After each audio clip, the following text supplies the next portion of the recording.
My name is Susan. I'm 34 years old, and I need to tell you about the night that my husband tried to kill me. The night that shattered everything I thought I knew about the person I married.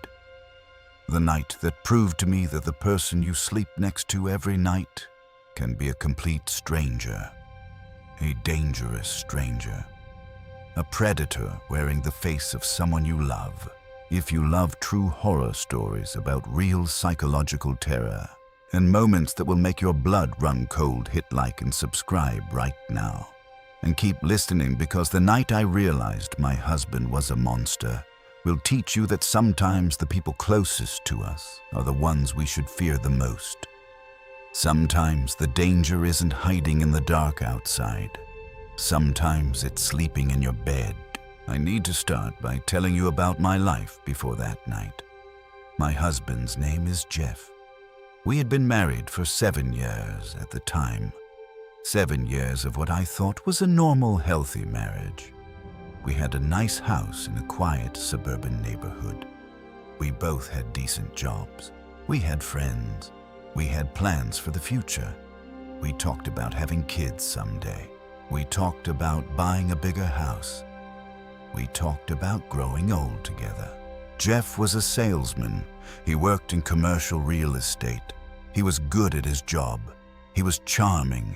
He was handsome. He was the kind of person that people liked immediately.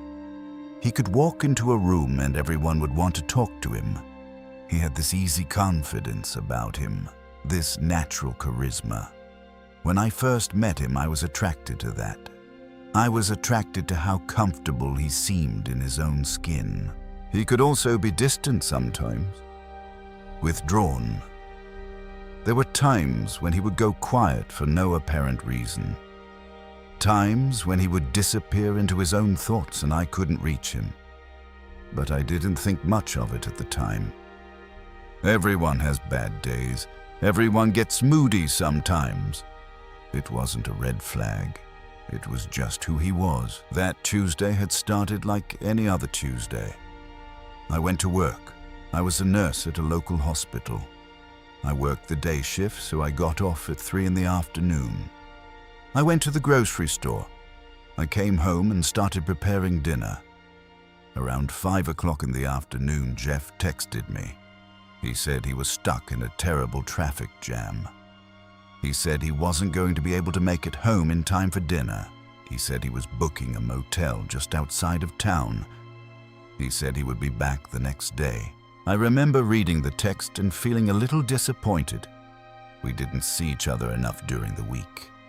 Both of us were busy with work. By the time we both got home, we were usually exhausted. The weekends were when we tried to spend quality time together. But weekday evenings were usually just us eating dinner and then going to bed. I called him to confirm. He answered on the second ring. He sounded tired. I could hear the sound of traffic in the background. He said he was so sorry. He said the traffic was insane. He said he was exhausted and didn't think it was safe for him to drive all the way home. I told him it was fine. I told him to be safe. I told him I would see him tomorrow. He said something sweet before we hung up. He said he was always safe when he was thinking of me. It was the kind of thing he would say. Sweet and reassuring. It made me feel loved. After I hung up, I sighed and decided what to do with the evening. I'd already prepared most of the dinner, so I put the food away. I would eat something simple. I would probably watch television or read. I would go to bed early. Actually, as the evening went on and the hours dragged by, I started to feel more bored and restless. I had done all the chores that needed to be done. I had cleaned the kitchen. I'd done some laundry. I'd watered the plants. There was nothing left to do except sit and wait. I decided that I would take advantage of having the house to myself. I hadn't had a proper bath in weeks. I had been taking quick showers in the morning before work. But a long, hot bath sounded perfect. I sounded like exactly what I needed to relax after a stressful week. I gathered my supplies. I grabbed the bath salts from under the sink. They were lavender scented. They had been a gift from my mother. I grabbed some candles from the linen closet. I had several different scents. I chose vanilla and eucalyptus. I grabbed my incense as well. I wanted to create a spa-like atmosphere in the bathroom. I filled the tub with hot water.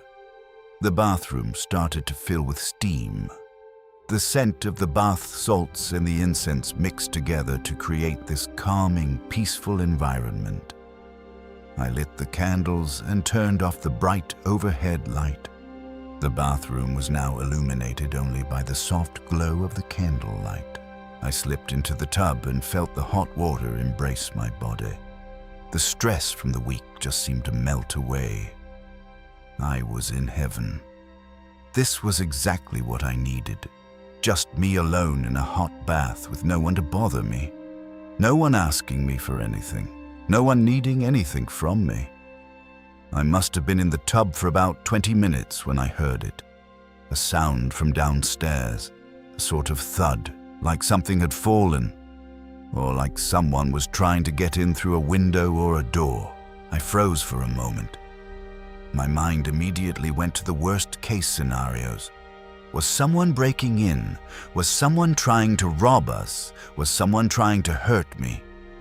But then I told myself I was being paranoid. It was probably nothing. It was probably just the house settling. Old houses make noises. It's completely normal. There was nothing to be afraid of. I tried to relax again.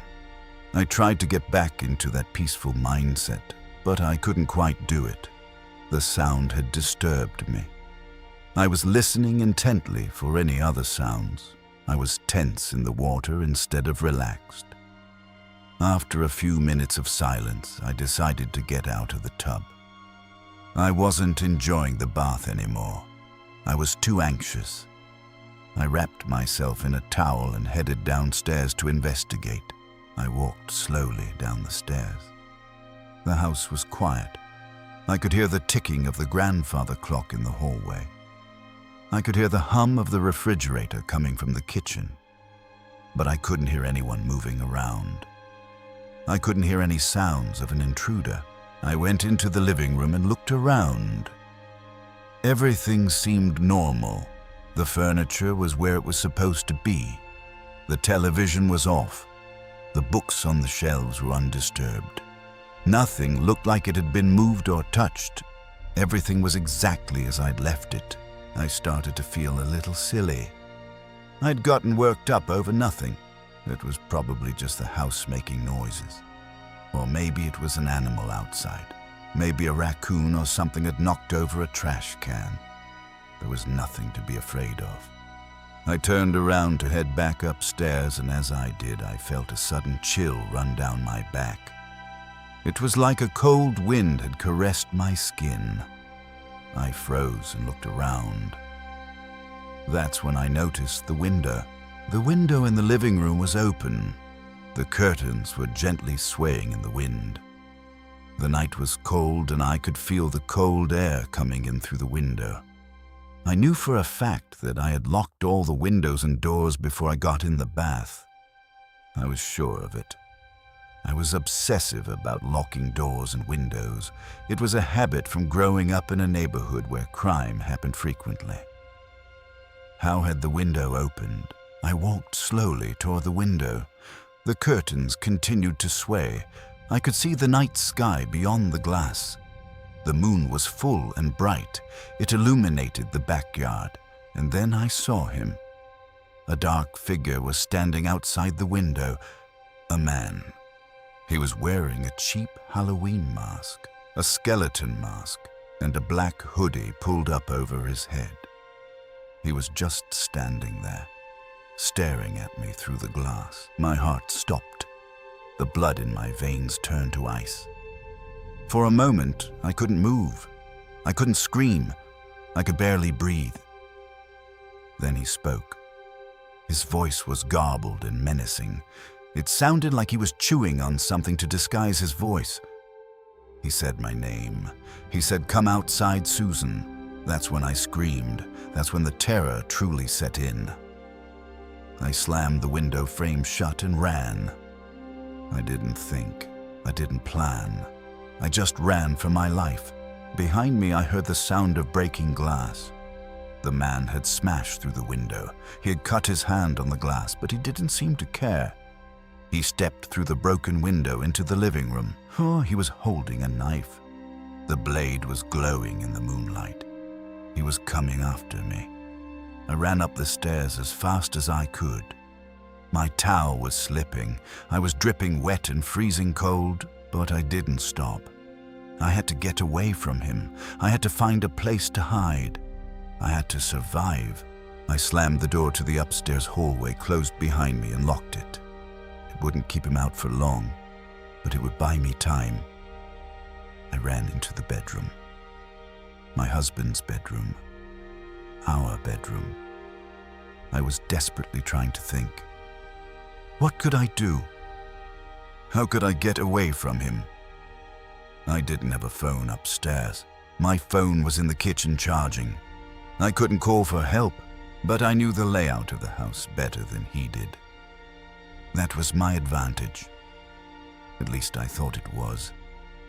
I knew where all the rooms were. I knew where the exits were. I knew where I could hide. Our house had a pretty unique layout. One of the previous owners had renovated it and added an attic space. My husband and I had cut out an entryway to the attic in one of the spare bedrooms. We used it for storage. It was hidden behind what looked like just a section of the wall. To someone who didn't know it was there, it would be completely invisible. I ran into the spare bedroom and felt along the wall until I found the opening. I squeezed myself into the attic space and closed the wall behind me. It was dark in there, cold. It smelled like dust and old wood. But it was safe. It was hidden. He wouldn't find me here. I could hear him moving through the house. I could hear his footsteps on the stairs. I could hear him walking through the bedrooms. I could hear him opening closet doors. I could hear him searching for me. My heart was pounding so hard I thought it would break through my ribs. I was holding my breath. I was terrified that even the sound of my breathing would give away my location. The footsteps came closer and closer. They were coming toward the spare bedroom. My fear was overwhelming. I was trembling. Every muscle in my body was tense. I heard him open the door to the spare bedroom. I heard his heavy breathing. I heard him moving around in the room. And then I heard his voice. He was speaking directly outside the wall where I was hiding. He said, "Oh, Susan, I know you're here." The voice sounded eerily familiar. There was something about the cadence of his speech that I recognized, but that didn't make sense. How could I recognize the voice? This was an intruder. This was a stranger who had broken into my house. This was a man I'd never met before, unless... No, I couldn't even think it. It was impossible. The footsteps came closer and closer to the hidden door. I heard the creaking of the wood as he walked. I heard his breathing getting louder. I held my breath. I was completely still. I was trying to make myself as small and invisible as possible. And then he found the door. He stepped inside the attic space, and I was standing right there in front of him. I screamed. I turned to run, but there was nowhere to go. The attic was small and cramped. There was no other exit. As I turned, I stumbled and fell. My towel fell off my body as I hit the ground.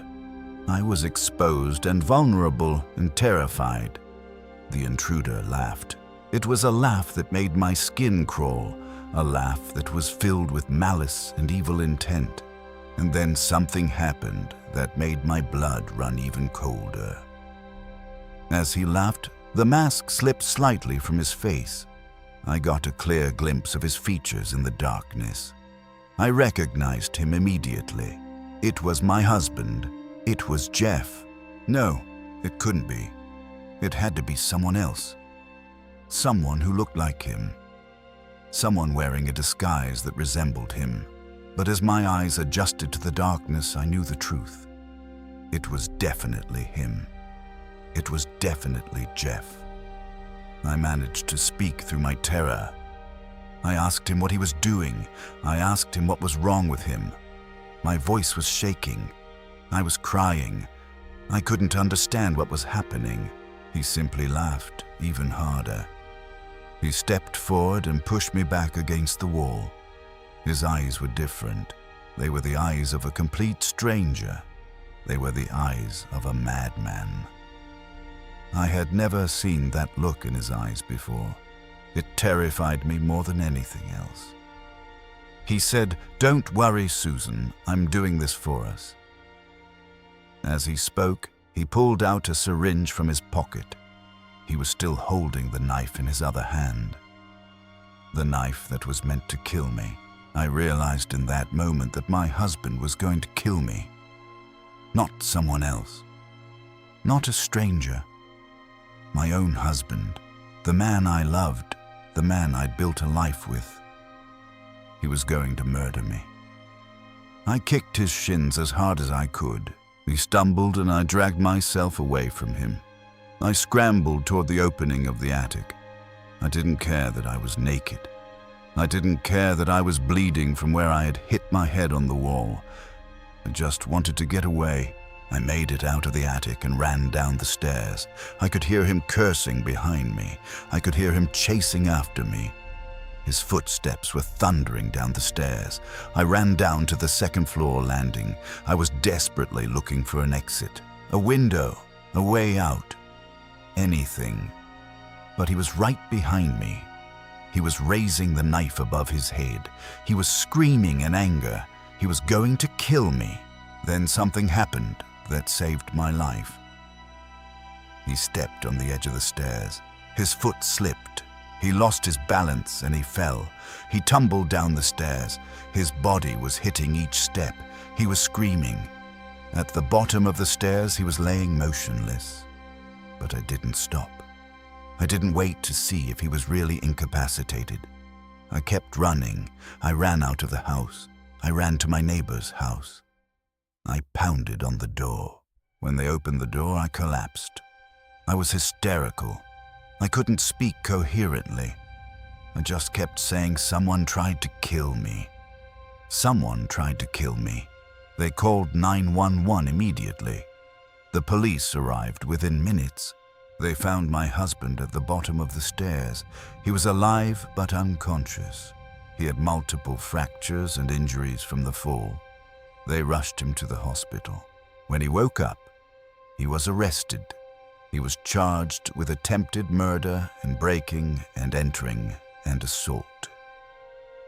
During his psychiatric evaluation at the hospital, the doctors determined that he had been suffering from severe paranoia and delusions. They said he had some form of psychotic disorder. They said his break from reality had caused him to become violent and irrational. He was sentenced to a psychiatric hospital instead of prison. They thought he was mentally ill. They thought he needed treatment instead of punishment. But that's not the end of the story. That's not what keeps me awake at night. A few months ago, I received a phone call from the hospital where Jeff is staying. They said he had escaped. They said he had gone missing. They said the only information they had was that he had written something over and over on the walls of his cell. He had written, "I will come back for her," over and over again on every wall in his cell. "I will come back for her. I will come back for her. I will come back for her." Since that phone call, I have been living in constant fear. I have a loaded gun under my pillow. I have installed new locks on all the doors and windows. I have security cameras throughout the house. But I still don't feel safe, because sometimes, late at night when I'm alone, I hear things. I hear footsteps. I hear breathing. I hear the sound of someone moving around in my house. And sometimes I wake up in the middle of the night and my bed has been moved. The position of my bed is different than when I went to sleep. I know I didn't move it. I was asleep. Is it my imagination? Is it paranoia brought on by trauma? Or is he here? Is he already inside my house? Is he waiting for me in the darkness? I don't know where he is. All I know is that he promised he would come back, and I believe him. I believe he will come back for me. And one of these nights when I'm alone in this house, he will succeed in what he tried to do that night.